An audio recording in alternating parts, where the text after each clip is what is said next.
அனைவருக்கும் இனிய பொங்கல் திருநாள் வாழ்த்துக்கள். ரொம்ப நாள் கழிச்சு நம்ம தோட்டத்தில் அறுவடையை ஸ்டார்ட் பண்ண போகிறோங்க. தை பிறந்தால் வழி பிறக்கும்னு சொல்லுவாங்கங்க. அந்த மாதிரி இந்த தை முதல் நாள்லேயே நம்ம அறுவடையை நல்லா ஸ்டார்ட் பண்ணால் அந்த வருடம் முழுவதும் பார்த்தீங்கன்னாலே அந்த அறுவடை ரொம்ப சிறப்பாகவே இருக்கும்னு சொல்லுவாங்க.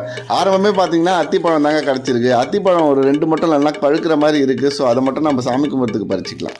அடுத்தது பார்த்தீங்கன்னா கம்பை நம்ம அறுவடை பண்ணிக்கலாங்க. கம்பு பார்த்தீங்கன்னா போன வருஷம் சும்மா விதையாக போட்டு விட்டங்க. இந்த வருஷம் அதுவே நல்லா வளர்ந்துருக்கு. வருஷம் சும்மா இந்த விதைகளை போட்டு விட்டாலே போதுங்க, நம்மளுக்கு வருஷம் பொங்கல் டைமில் அறுவடையை கொடுத்துருதுங்க. இந்த கம்பை நம்ம விநாயகர் சதுர்த்திக்கும் ரொம்ப மோஸ்ட்டாக யூஸ் பண்ணுவோங்க. அந்த டைமும் இது நல்லா வளர்ந்துட்டு வருங்க. அடுத்து பார்த்தீங்கன்னா நம்ம தோட்டத்தில் சுண்டைக்காய் நல்லாவே வளர்ந்துருக்குங்க. ஸோ தேவையான சுண்டைக்காய் எல்லாத்தையும் நம்ம பறிச்சுப்போம். அப்புறம் பார்த்தீங்கன்னா நம்ம தோட்டத்தில் இலந்த பழம், அவரைக்காய், நெல்லிக்காய், இந்த கிச்சிலிக்காய் அதை எல்லாத்தையுமே நம்ம பறிச்சுக்கிட்டோங்க. அதுக்குள்ளே டைம் ஆகிடுச்சு, வா சாமி கும்பிடணுன்னாங்க. ஸோ நம்மளுக்கு தேவையான காய்கறிகள் எல்லாத்தையுமே நம்ம அறுவடை பண்ணிவிட்டு இன்றைக்கி பொங்கல் போய் கும்பிட போகிறோங்க. எல்லாருக்கும் இனிய பொங்கல் நல்வாழ்த்துக்கள். கைண்ட்லி சப்போர்ட் பச்சை தமிழன் ஃபார்ம். Thank you so much.